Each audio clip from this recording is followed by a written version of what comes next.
आज हम बात करने वाले हैं दुनिया की सबसे चर्चित पर्सनल फाइनेंस किताबों में से एक द साइकोलॉजी ऑफ मनी की। इस किताब के लेखक मॉर्गन हाउसल हैं।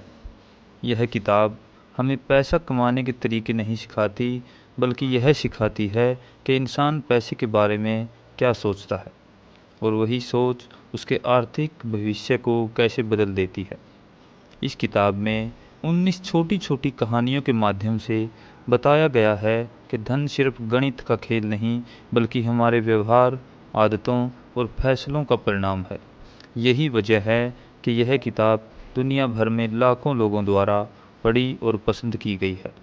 तो आइए जानते हैं इस किताब के ऐसे 7 सबसे महत्वपूर्ण सबक जो आपकी पैसों के प्रति सोच को हमेशा के लिए बदल सकते हैं। इस किताब के लेखक मॉर्गन हाउसल हैं। वे एक प्रसिद्ध अमेरिकी लेखक, निवेशक और वित्तीय लेखक हैं। उन्होंने कई वर्षों तक वित्त और निवेश पर लेख लिखे हैं। उनकी खासियत यह है कि वे जटिल आर्थिक विषयों को बहुत आसान भाषा और वास्तविक जीवन की कहानियों के माध्यम से समझाते हैं। द साइकोलॉजी ऑफ मनी उनकी सबसे लोकप्रिय किताब है, जिसे दुनिया की कई भाषाओं में प्रकाशित किया जा चुका है और लाखों लोग पढ़ चुके हैं। नंबर 1, पैसा कमाना और पैसा संभालना अलग बातें हैं। बहुत से लोग अच्छी कमाई करते हैं लेकिन बचत नहीं कर पाते। अमीर बनने के लिए सिर्फ कमाई नहीं, बल्कि सही आदतें भी ज़रूरी हैं। उदाहरण के लिए मान लीजिए 2 दोस्त हैं, दोनों 50,000 रुपये प्रति महीना कमाते हैं। पहला हर महीने नया मोबाइल, महंगे कपड़े और बाहर खाना खाता है। दूसरा अपनी आय का 20% बचाकर निवेश करता है। 5 साल बाद पहले के पास कुछ नहीं बचता, जबकि दूसरे के पास लाखों रुपए का निवेश हो जाता है। सीख: अमीर वह नहीं जो ज़्यादा कमाता है, बल्कि वह है जो अपने पैसे को संभालना जानता है। नंबर 2, जितनी चादर हो उतने ही पैर फैलाओ। दूसरों को देखकर खर्च करने से आर्थिक परेशानी बढ़ती है। अपनी आय के अनुसार जीवन जीना लंबे समय में ज़्यादा फायदेमंद होता। उदाहरण के लिए कई लोग सिर्फ रिश्तेदारों या पड़ोसियों को प्रभावित करने के लिए ईएमआई पर कार या महंगा फ़ोन खरीद लेते हैं। कुछ महीनों बाद ईएमआई का बोझ तनाव बन जाता है। सीख: दिखावे की ज़िंदगी कुछ दिन ही होती है, लेकिन समझदारी की आदत पूरी ज़िंदगी साथ देती है। नंबर 3, कंपाउंडिंग की ताकत। छोटी छोटी बचत और निवेश अगर लंबे समय तक जारी रहें तो बड़ा धन बन सकते हैं। धैर्य सबसे बड़ी ताकत है।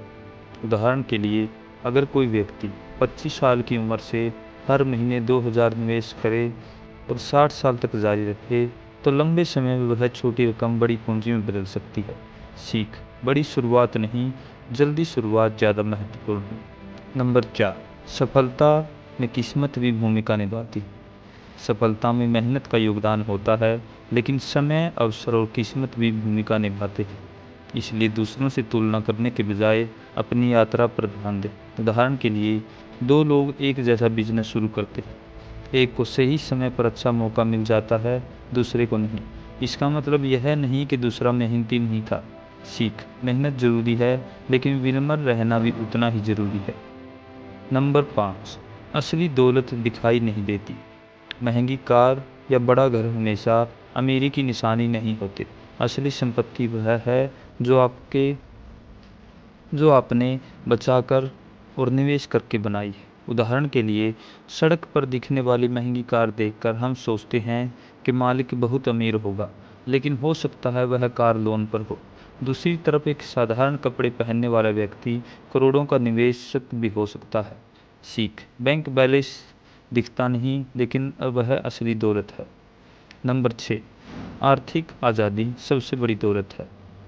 पैसों का सबसे बड़ा फ़ायदा यह है कि वे आपको अपनी पसंद के फैसले लेने की आज़ादी देते हैं। कहाँ काम करना है, कब आराम करना है और कैसे जीवन जीना है। उदाहरण: अगर आपके पास 6-12 महीने का खर्च बचा कर रखा है, तो नौकरी जाने पर भी आपको तुरंत घबराने की ज़रूरत नहीं पड़ेगी। सीख: पैसे का सबसे बड़ा फ़ायदा यह है कि वह आपको अपने फैसले खुद लेने की आज़ादी देते हैं। नंबर 7, लंबे समय तक खेल में बने रहो। निवेश या पैसे बनाने में जल्दी अमीर बनने की कोशिश अक्सर नुकसान पहुंचाती है। जो लोग धैर्य रखते हैं और लगातार सही फैसले लेते हैं, वही लंबे समय में सफल होते हैं। उदाहरण के लिए, शेयर बाजार में कई लोग जल्दी अमीर बनने के चक्कर में पैसा खो देते हैं। वहीं जो लोग वर्षों तक धैर्य से निवेश करते हैं, उनके सफल होने की संभावना ज़्यादा होती है। सीख: अमीर बनने का कोई शॉर्टकट नहीं, धैर्य और अनुशासन ही सबसे बड़ा निवेश है। द साइकोलॉजी ऑफ मनी हमें यह नहीं सिखाती कि अमीर कैसे बने, यह हमें सिखाती है कि पैसे के साथ सही व्यवहार कैसे करें। क्योंकि आपकी कमाई से ज़्यादा आपकी आदतें तय करती हैं कि भविष्य में आप आर्थिक रूप से कहाँ होंगे। अगर आज की इस किताब से आपको एक भी नया सबक मिला हो, तो वीडियो को लाइक करें, चैनल मेरी किताब को सब्सक्राइब करें और कमेंट में बताइए कि आपको सबसे ज़्यादा कौन सा सबक पसंद आया। तो दोस्तों, द साइकोलॉजी ऑफ मनी हमें यह नहीं सिखाती कि एक रात में अमीर कैसे बने। यह किताब हमें सिखाती है कि पैसे के बारे में हमारी सोच ही हमारी आर्थिक ज़िंदगी तय करती है। अच्छी आदतें, धैर्य, बचत, समझदारी से निवेश और दिखावे से दूर रहना, यही लंबे समय में सफलता की असली कुंजी है। याद रखिए, पैसा सिर्फ कमाने से नहीं बढ़ता, बल्कि सही फैसलों से बढ़ता है। आज आप जो छोटी छोटी आर्थिक आदतें अपनाएंगे, वही आपके आने वाले वर्षों का भविष्य तय करेंगी। अगर इस वीडियो से आपको कुछ नया सीखने को मिला हो, तो इसे अपने दोस्तों और परिवार के साथ ज़रूर साझा करें। ऐसे ही बेहतरीन किताबों का सार और उनसे मिलने वाले जीवन के अनमोल सबक जानने के लिए मेरी किताब चैनल को सब्सक्राइब करें। मिलते हैं अगली किताब के साथ। तब तक पढ़ते रहिए, सोचते रहिए और अपनी ज़िंदगी को बेहतर बनाते रहिए। धन्यवाद।